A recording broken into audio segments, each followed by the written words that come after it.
Beliau tetap kita disertai dengan segala mengatakan segala puji bagi Allah Subhanahu wa taala yang telah mengumpulkan kita di masjid yang berbahagia ini, yang mana mengumpulkan kita di rumah Allah Subhanahu wa taala yang bagi kita yang mengumpulkan bagi tiap-tiap manusia.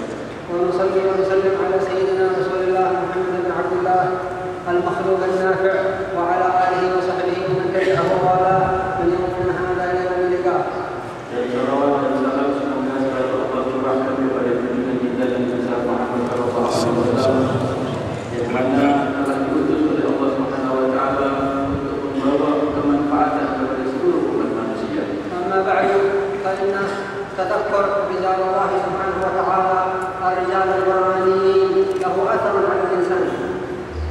Sesungguhnya memperingati manusia-manusia yang dekat kepada Allah, manusia-manusia yang tinggi derajatnya di sisi Allah Subhanahu wa taala, ini akan ada kesan yang kuat bagi manusia. إن الله سبحانه وتعالى قد تولى في القرآن الكريم قص ولادة وسير أناس ليسوا من الأنبياء. Allah Subhanahu wa taala banyak menceritakan dalam Al-Quran manusia-manusia yang besar yang dicintai di sisinya, yang padahal mereka itu bukan dari golongan para anbiya. وذلك مما يوجد من الفوائد عند ذكر سرد حياة هؤلاء الأئمة سواء كانوا رجالا أو نساء. Maka dengan diceritakan kisah-kisah orang-orang yang besar ini akan mengambil banyak sekali faedah-faedah dan manfaat yang besar, baik di kalangan mereka adalah orang-orang laki-laki ataupun perempuan. فإن عطاء الله سبحانه وتعالى وفضل الله عز وجل لا يختص بالرجال دون النساء ولا بالصغار دون الكبار. Karena sesungguhnya karunia yang Allah akan berikan, Allah akan curahkan, munculkan, bukan khusus untuk laki-laki dan tidak diberikan kepada perempuan, tapi akan diberikan keseluruhannya. Tidak khusus kepada orang-orang yang besar, tapi tidak diberikan yang kecil, tapi semuanya akan diberikan, laki perempuan, besar atau kecil. إنما هذا عطاء الله سبحانه وتعالى إذا فتحه على إنسان أو على مخلوق لا يقدر أحد أن يغلبه سبحانه، لا يغلب عطاءه سبحانه وتعالى. Pemberian Allah Subhanahu wa taala akan apabila telah diputuskan akan diberikan kepada seseorang, maka tidak akan ada satu makhluk pun baik dari golongan manusia ataupun jin yang akan mampu menutupnya. ونحن في هذا المسجد المبارك نتذكر رحمات الله سبحانه وتعالى ونتذكر سيرة هذا الإمام الذي اجتمعتم من أجل حوله الإمام عبد الله بن علوي الحداد. Dan kita sekarang ini duduk di masjid ini dalam rangka untuk menghadam, untuk mendapatkan rahmat daripada Allah Subhanahu wa taala, dengan kita mengingati perjalanan hidup orang yang besar, orang yang dicintai oleh Allah Subhanahu wa taala, yaitu Imam Al-Habib Abdullah bin Abdul Haddad. لما جعل المولى سبحانه وتعالى هذه المناسبات وهذه الذكريات هداية للناس وفتحا للقلب وبركة للمسلمين. Dengan diadakannya peringatan yang semacam ini dalam rangka untuk bisa tersebarnya hidayah kepada seluruh umat manusia dan bisa tersebarnya kebaikan dan kemanfaatan bagi seluruh umat manusia. وحتى هداية لغير المسلمين. Bahkan bisa juga terhantarkan dengan barokah acara-acara yang macam ini atau program-program seperti ini bisa mendatangkan hidayah kepada orang yang selain Islam. فإنه بسبب الدعوات الصالحات والنوايا الحسنة التي ترتفع من آثار هذه المجالس يظهر أثرها في هداية الناس للدين وللإسلام.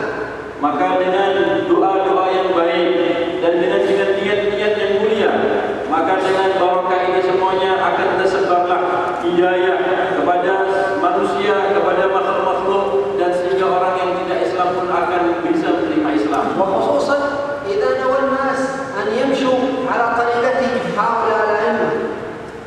Apabila lebih khusus lagi apabila manusia berniat untuk berjalan menggunakan masa hidupnya ini mengikuti perjalanannya para imam-imam tersebut. فإننا نتذكر سير رجال أمة النبي محمد صلى الله عليه وسلم لننتفع من هذا ونستفيد من هذا ويكون سيرة حياتهم طريقة ونورا في حياتنا الأولى وفي حياتنا الأخرى. Kita mengingati perjalanan hidup dari orang-orang yang besar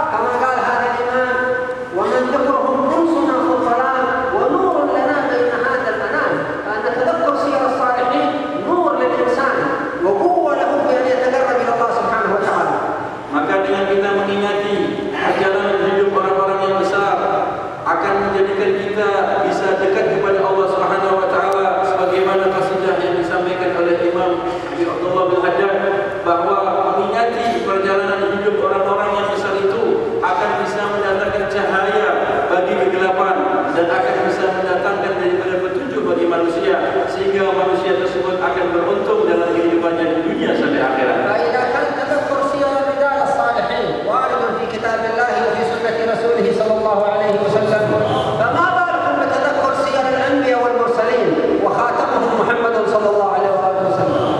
Kalau mengingati perjalanan hidup orang-orang yang soleh yang telah diceritakan di dalam Al-Quran atau yang diceritakan oleh hadis-hadis Rasulullah SAW akan bermanfaat bagi diri kita. Bagaimana apabila kita mendengarkan cerita-cerita dari Khatamul Anbiya, orang manusia yang paling agung daripada Sayyidul Mursalin, Nabi besar Muhammad SAW, tentunya akan lebih banyak lagi keuntungan dan faedah bagi kita.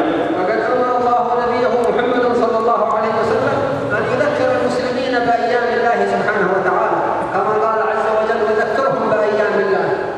Bahwa Nabi SAW diperintahkan oleh Allah Subhanahu Wa Taala untuk mengingat-ingat daripada hari-harinya Allah Subhanahu Wa Taala, sebagaimana firman Allah Subhanahu Wa Taala, hendaknya kamu mengingati daripada hari-harinya Allah Subhanahu Wa Taala. وذكرهم بأيام الله إن في ذلك لآيات لكل صبار شكور. ففي تذكير الناس بأيام الله سبحانه وتعالى لا توجد آية واحدة فقط، بل توجد آيات، ولكنها ليست لكل إنسان، إنما توجد آيات للإنسان الذي عنده القابلية لفهم هذه الآيات. وقد ذكر الله عز وجل من جمع وصفين من أوصاف الإيمان، فإن تذكيره بأيام الله له فيه آيات، كما قال تعالى إن في ذلك لآيات لكل صبار شكور. Mengingati daripada hari-harinya Allah Subhanahu Wa Taala akan sangat bermanfaat kepada manusia, dan ini disebutkan dalam Al-Quran, beringatlah kalian dengan hari-harinya Allah Subhanahu Wa Taala, yang demikian ini akan datang daripada tanda-tanda kekuasaan Allah bagi orang-orang yang sabar dan banyak bersabar dan banyak bersyukur kepada Allah Subhanahu Wa Taala. Bahwa dengan mengingati hari-harinya Allah Subhanahu Wa Taala tersebut akan bermanfaat kepada setiap orang, tapi orang-orang yang memiliki sifat-sifat imaniyah, yaitu orang-orang yang memiliki sifat kesabaran dan rasa syukur. لذلك قص الله سبحانه وتعالى علينا في القرآن قصة ولادة وسيرة امرأة من صديقي بني إسرائيل، من أولياء بني إسرائيل، وصديق أمة محمد صلى الله عليه وسلم أعلى مقام عند الله تعالى وأعلى درجة عند الله تعالى. Allah Subhanahu Wa Taala menceritakan di dalam Al-Quran kisah seorang wanita dari golongan Bani Israel yang memiliki derajat yang tinggi dari tingkatan siddiqin, dari tingkat para wali-wali Allah, dari kalangan para wanita daripada Israel, dan itu semuanya akan mendatangkan manfaat.